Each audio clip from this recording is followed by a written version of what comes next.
Welcome back to Coding is an Art. My name is Ashna Paul. ഇന്നത്തെ വീഡിയോയിൽ നമ്മൾ പഠിക്കുന്നത് ലൂപ്സിനെ കുറിച്ചാണ്. Loops can execute a block of code as long as specified condition is reached. നമ്മൾ ഒരു code തന്നെ multiple times എഴുതുക എന്ന് പറയുന്നത് ഇറ്റ്സ് ഡിഫിക്കൽട്ട്. അതൊരു അങ്ങനെ ചെയ്താൽ പിന്നെ പ്രോഗ്രാം ചെയ്യേണ്ട ആവശ്യമില്ലല്ലോ. ചില കണ്ടീഷൻ റീച്ച് ചെയ്യുന്നവരെ ഒരേ കണ്ടീഷൻ തന്നെ ഇങ്ങനെ ലൂപ്പിൽ കിടന്ന് വർക്ക് ചെയ്യുക എന്നൊക്കെ പറയില്ലേ, ഒന്ന് തന്നെ റിപ്പീറ്റ് ആകുക, അതാണ് ലൂപ്പിംഗ് എന്ന് പറയുന്നത്. നമുക്ക് പലതരം ലൂപ്പിംഗ് നടത്താം. First of all we are going to do Java while loop. Java while loop എന്ന് പറയുമ്പോൾ വയലാണ് ലൂപ്പ് ചെയ്യാൻ ഉപയോഗിക്കുന്നത്. വയൽ ഈ പ്രത്യേക condition is passing is true, we have to execute this code. അതാണ് പറയുന്നത്. നമുക്ക് നോക്കാം. int I equal to 0. Integer type I 0 ആണ്. I 5നേക്കാളും കുറവാണെങ്കിൽ ഇതിന്റെ അകത്തുള്ള ഈ ബ്ലോക്ക് ഇനിഷ്യേറ്റ് വർക്ക് ചെയ്യണം. So first of all I 0 ആണ്. നമുക്ക് റൺ ചെയ്യാം. What happened? Sorry, ലാസ്റ്റ് ഒരു കോഡ് കൂടി actually I was executing it before this starting, so that's why it's showing up. അപ്പൊ എങ്ങനെയാന്ന് വെച്ചാൽ ഇതെങ്ങനെ വർക്ക് ചെയ്യുന്നത് ഞാൻ കാണിച്ചുതരാം. വയൽ I is 0. First one I എന്താണ്? അപ്പൊ ആദ്യമായി 0 അപ്പൊ I പ്രിന്റ് ചെയ്തു, 0 എന്ന് പ്രിന്റ് ചെയ്തു. പിന്നെ I പ്ലസ് പ്ലസ് എന്ത് ചെയ്യും? അതിനെ നെക്സ്റ്റ് ഇൻക്രിമെന്റ് ചെയ്യും. അപ്പൊ I 1 ആവും. അപ്പൊ ഈ കണ്ടീഷൻ പാസ് ഇത് കണ്ടീഷൻ കഴിഞ്ഞ് പിന്നെ ആ കണ്ടീഷനിലേക്ക് തിരിച്ചു വരും. ഇവിടേക്ക് തന്നെ തിരിച്ചു വരും, ചെക്ക് ചെയ്യും. I അപ്പൊ ഇപ്പൊ എന്താ? 1 ആ. Again 1 is less than 5, so 1 print ചെയ്യും. നെക്സ്റ്റ് എന്താ? I ഇൻക്രിമെന്റ് ആവും, 2 ആവും. എഗെയിൻ കണ്ടീഷൻ ചെക്ക് ചെയ്യും, 2 is less than 5, then 3 ആവും. എഗെയിൻ കണ്ടീഷൻ ചെക്ക് ചെയ്യും, 3 is less than 5, അത് പ്രിന്റ് ചെയ്യും. then 4 is again less than 5, അത് പ്രിന്റ് ആവും. then ഇൻക്രിമെന്റ് ആകുന്നത് 5 ആയിട്ടാണ്, but 5 is not less than 5, so what happens? It will come out of this block. അങ്ങനെ അത് സ്റ്റോപ്പ് ആവും. മനസ്സിലായോ? അതാണ് വയൽ ലൂപ്പിൽ കണ്ടീഷൻ ചെക്ക് ചെയ്യുന്നത്. സോ വയൽ ലൂപ്പ് മാത്രമാണോ കണ്ടീഷൻ ചെക്ക് ചെയ്യാനുള്ളൂ? ഇൻ കേസ് നമുക്ക് ആദ്യം ഒരു കണ്ടീഷനും ചെക്ക് ചെയ്യാതെ എക്സിക്യൂട്ട് ചെയ്യണം. അപ്പോ നമുക്ക് ഡു വയൽ ലൂപ്പ് ആദ്യം ചെയ്യുക, ദെൻ കണ്ടീഷൻ ചെക്ക് ചെയ്യുക. ആദ്യം വയൽ ലൂപ്പിൽ എങ്ങനെയാണ്? ആദ്യം കണ്ടീഷൻ ചെക്ക് ചെയ്യും, പിന്നെയാണ് എക്സിക്യൂട്ട് ചെയ്യുക. ബട്ട് ഈ കേസിൽ ആദ്യം തന്നെ ഒരു കോഡ് എക്സിക്യൂട്ട് ചെയ്യും, അതിനുശേഷമാണ് കണ്ടീഷൻ ചെക്ക് ചെയ്യുക. നമുക്ക് നോക്കാം.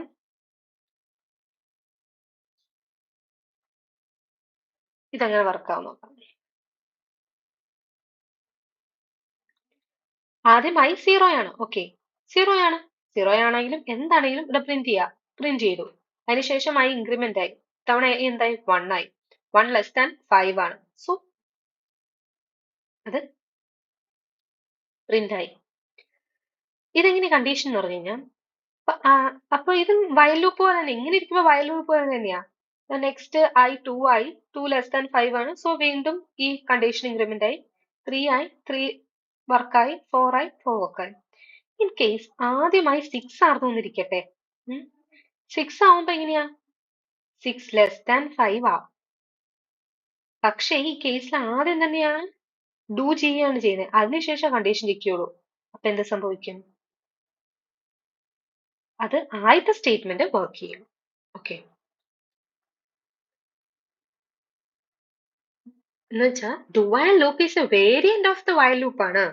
This loop will execute the code block once before checking if the condition is true. Then it will repeat the loop as long as the condition is true. So one thing we must put in our mind, that is, this loop will always be executed at least once even if the condition is false, because the code block is executed before the condition is tested. Okay? At least ഒരിക്കലെങ്കിലും അത് execute ചെയ്തിരിക്കണം. That is the importance. ഇനി വേറൊരു important loop ഉണ്ട്. അപ്പൊ കണ്ടീഷനും ഇൻക്രിമെന്റും ഒന്നും ഒരിക്കലും ചെയ്യാൻ മറക്കരുത്. അതാണ് for loop. When you know exactly how many times you want to loop through the code, we will use for loop. എന്ന് വെച്ചാൽ എന്താ പറയാ, ചില സമയത്ത് നമുക്ക് അറിയാം ഈ മൂന്ന് സ്റ്റേറ്റ്മെന്റ് ആണ് നമ്മൾ ഫോർ ലൂപ്പിനകത്ത് കൊടുക്കുന്നത്. എങ്ങനെയാന്ന് വെച്ചാൽ ഫസ്റ്റ് സ്റ്റേറ്റ്മെന്റിൽ നമ്മൾ പറയും, നമ്മൾ ആദ്യം ഇനിഷ്യേറ്റ് ചെയ്യൂലോ, അതാണ് ഫസ്റ്റ് സ്റ്റേറ്റ്മെന്റ്. അതില് ഈ സ്റ്റേറ്റ്മെന്റ് വൺ എന്ന് പറയുന്നത് എക്സിക്യൂട്ടഡ് വൺ ടൈം ആണ് before the execution of the code block. Statement 1 is executed before the execution of code block. Statement 2 defines the condition for executing the code block. Condition ഇപ്പൊ നമ്മൾ ഈ while ലൂപ്പിൽ കൊടുക്കുന്ന condition statement 2 ആയിട്ട് കൊടുക്കും. Statement 3 is executed after the code block has been executed. എന്ന് വെച്ചാൽ condition നമ്മൾ ആ ഇൻക്രിമെന്റ് ചെയ്യുന്നതൊക്കെ ഉണ്ടല്ലോ, അതവിടെ കൊടുക്കും. ഒരു എക്സാമ്പിൾ കാണിച്ചു തരാം. ഞാൻ പറഞ്ഞ പോലെ ആദ്യം ഈ ഫസ്റ്റ് കണ്ടീഷൻ ഇനിഷ്യലൈസേഷൻ, അപ്പൊ i 0 എന്ന് ഇനിഷ്യലൈസ് ചെയ്തു. 0 എന്ന് ഇനിഷ്യലൈസ് ചെയ്തിട്ട് i5 എന്ന് പറയുന്നത് കണ്ടീഷൻ, ഈ കോഡ് എക്സിക്യൂട്ട് ചെയ്യാനും കണ്ടീഷൻ. ഈ പറഞ്ഞ i ലെസ് ദാൻ 5 ആണ്, അങ്ങനെയാണെങ്കിൽ കോഡ് എക്സിക്യൂട്ട് ചെയ്യുക. ഓക്കെ, കോഡ് എക്സിക്യൂട്ട് ചെയ്തു, ലെസ് ദാൻ 5 ആണ്. എക്സിക്യൂട്ട് ചെയ്ത് കഴിയുമ്പോൾ ചെയ്യേണ്ട കാര്യമാണ് third condition. Executed every time ആണ്, പക്ഷെ after the code block has been executed. Okay, അത് ഇതുപോലെ തന്നെ. അപ്പൊ ഇങ്ങനെ ലാസ്റ്റ് 4 ആയി കഴിയുമ്പോൾ വീണ്ടും അത് ലെസ് ദാൻ 5 ആണ്, അപ്പൊ അത് എക്സിക്യൂട്ട് ആവില്ല. വളരെ സിമ്പിൾ ആയിട്ടുള്ള കാര്യമാണ് ഇത്. ഓക്കെ, മനസ്സിലായില്ല? For loop. ഇനി നമ്മൾ വിചാരിക്കും ഒരു ഫോർ ലൂപ്പ് ആണോ ഒരു സമയത്ത് ഉപയോഗിക്കാമെന്ന്. അല്ല, നമുക്ക് നെസ്റ്റഡ് ഫോർ ലൂപ്സ് എന്ന് പറഞ്ഞൊരു കാര്യമില്ല. നെസ്റ്റ് എന്ന് പറഞ്ഞാൽ എന്താണ്? ഒരെണ്ണത്തിന്റെ അകത്ത് വേറൊന്ന് എന്നുള്ളതാണ്. ഇന്നർ ലൂപ്പ് ഉണ്ടാവും, ഔട്ടർ ലൂപ്പ് ഉണ്ടാവും, അങ്ങനെ. എന്ന് വെച്ചാൽ place a loop inside another loop. This is called nested loops. Inner loop will be executed one time for each iteration of outer loop. എങ്ങനെയാണ് നമ്മൾ എക്സ്പ്ലെയിൻ ചെയ്തുതരാം.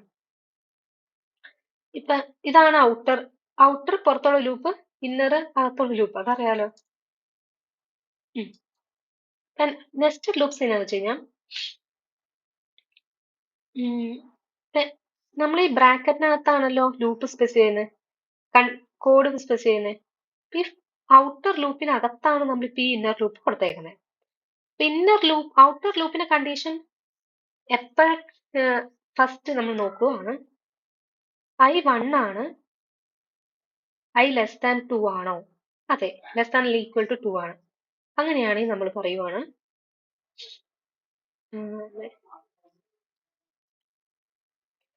ഔട്ടർ ഒരു തവണ എക്സിക്യൂട്ട് ആയി, ഇനി അടുത്ത അത് ഇന്നർ ലൂപ്പിലേക്ക് കയറും. j1 ആണ്, j ലെസ് ദാൻ 3 ആണ്. അങ്ങനെയാണെങ്കിൽ അത് j1 ആണ്, j ലെസ് ദാൻ 3 ആണ്, ഇന്നർ ലൂപ്പ് പ്രിന്റ് ചെയ്യും. അതിനുശേഷം അത് ഇന്നർ ലൂപ്പ് തന്നെ കണ്ടിന്യൂ ചെയ്യുന്നത്. കാരണം ഇന്നർ ലൂപ്പിന്റെ കണ്ടീഷൻ ഫുൾ ആയിട്ട് പുറത്ത് ഇന്നർ ലൂപ്പ് പിന്നെയും ചെക്ക് ചെയ്യുന്നത് എന്താണ്? j++2 ആക്കി, അപ്പോഴും ഇന്നർ വർക്കാവും, 3 ആവും, അപ്പോഴും കണ്ടീഷൻ കറക്റ്റ് ആണ്, 3 വർക്കായി. കാരണം ഔട്ടറിന്റെ അകത്ത് തന്നെ ഇന്നർ 3 പ്രാവശ്യം വർക്കായി. പിന്നെ അത് കഴിഞ്ഞത് പുറത്തിറങ്ങി പിന്നെയും ചെക്ക് ചെയ്തു, അപ്പൊ ഇത്തവണ 2 ആയി, പിന്നെ അകത്ത് കയറി ഇന്നർ 1 2 3 തവണ പ്രിന്റ് ചെയ്തു. ഓക്കെ, അപ്പൊ അങ്ങനെ നമുക്ക് നെസ്റ്റഡ് ലൂപ്പ് കൊടുക്കാനുള്ള ഓപ്ഷൻ ഉണ്ട് എന്നാണ് ഞാൻ പറഞ്ഞത്. ഒരു ലൂപ്പിനകത്ത് വേറൊരു ലൂപ്പ്, അതാണ് nested loop. The inner loop will be executed one time for each iteration for outer loop. ഇനി വേറൊരു സാധനമുണ്ട്, അതിന് പറയുന്ന പേരാണ് each, for each. For each loop is exclusively to loop through elements in array ഒക്കെയാണ്. Okay, നമുക്ക് എങ്ങനെ പറയാം, ഇപ്പൊ നമ്മള് ഫോർ ഈച്ച് എന്ന് പറയുന്ന ഈ കോഡ് എങ്ങനെയാന്ന് വെച്ച് കഴിഞ്ഞാൽ, ഫോറ് അതിനകത്ത് നമ്മൾ അറേ നെയിം കൊടുക്കും, അറേ നെയിമിന്റെ ടൈപ്പ് വേരിയബിൾ കോഡ് രൂപ എക്സിക്യൂട്ട് ആയി ഞാൻ കാണിച്ചു തരാം. ഇപ്പൊ നമ്മള് ഇങ്ങനെ ഇത്രയും സാധനങ്ങൾ ഇതിനകത്തുണ്ട്. ഇതിനകത്തുള്ളതാണെങ്കിൽ ഇതിനകത്തേക്കടെ ഇറ്ററേറ്റ് ചെയ്യാനാണ് ഉപയോഗിക്കുന്നത്. ഇത് സ്ട്രിംഗ് ടൈപ്പ് ആണ്. നമ്മുടെ അറേയുടെ പേര് കാസ് ആണ്. അങ്ങനെയാണെങ്കിൽ അതിനകത്ത് ഓരോന്നും എടുത്തെടുത്ത് പ്രിന്റ് ചെയ്യാം. String i colon cars i. ഇപ്പൊ വോൾവോ, BMW, ഫോർഡ്, നാസ, അങ്ങനെ ഇങ്ങനെ ഇങ്ങനെ ഇങ്ങനെ എടുത്ത് ഫോർ ഈച്ച് ഓരോന്നിനും അങ്ങനെ പ്രിന്റ് ചെയ്യും. നമ്മൾ ചിന്തിക്കും,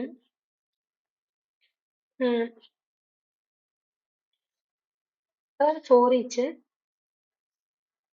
ഇവിടെയാണെങ്കിൽ നമുക്ക് ഇതിനെ കുറിച്ച് കൂടുതലായിട്ട് പഠിക്കാട്ടോ. അറേ ചാപ്റ്റർ എന്ന് പറഞ്ഞത് ഇവിടെ ആദ്യം വോൾവോ പ്രിന്റ് ചെയ്ത് പിന്നെ BMW. ഇതിപ്പോ ഒറ്റയടിക്ക് ഇതിന്നല്ലാണ്ട് നമുക്ക് സെപ്പറേറ്റ് അതിന് എടുക്കാൻ പറ്റും.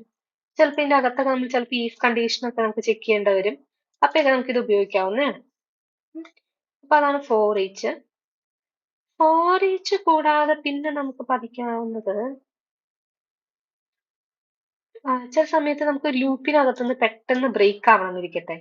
അപ്പൊ നമുക്ക് എന്ത് ചെയ്താൽ മതി, നമ്മള് ബ്രേക്ക് ഇട്ടാൽ മതി. കണ്ടീഷൻ ഇടുക, ബ്രേക്ക് ഇടുക. ഇപ്പൊ ഇവിടെ ഈ കണ്ടീഷൻ പാസ്സായ അതിനകത്തുനിന്ന് തന്നെ ബ്രേക്ക് ചെയ്യാൻ പറ്റും. I4 ആകുമ്പോൾ ബ്രേക്ക് ആകുക, അങ്ങനെയൊക്കെ ചെയ്യാൻ പറ്റും. അതാണുള്ളൂ. പിന്നെ അത് കൂടാതെ വേറെ ഉണ്ട്. നമുക്ക് ചില സമയത്ത് ഈ ഫോർ വരുമ്പോ മാത്രം നമ്മുടെ ലൈൻ എക്സിക്യൂട്ട് ചെയ്യണ്ട എന്നെങ്കിൽ നമുക്ക് കണ്ടിന്യൂ എന്ന് പറഞ്ഞൊരു സാധനം ഉപയോഗിക്കാം. കണ്ടിന്യൂ എന്ന് പറയുമ്പോൾ it breaks one iteration if specified condition of course and continue with the next iteration. അങ്ങനെയാണ് വരുന്നത്. ഫോർ മാത്രം ഉണ്ടാവില്ല, ബാക്കിയെല്ലാം ഉണ്ടാവും. അതാണ് കണ്ടിന്യൂ. ഇത്രയാണ് ഉള്ളത് ലൂപ്സിനെ കുറിച്ചുള്ളത്. So that's all. Thank you. നന്നായിട്ട് നോക്കി പഠിക്കാം. Bye by.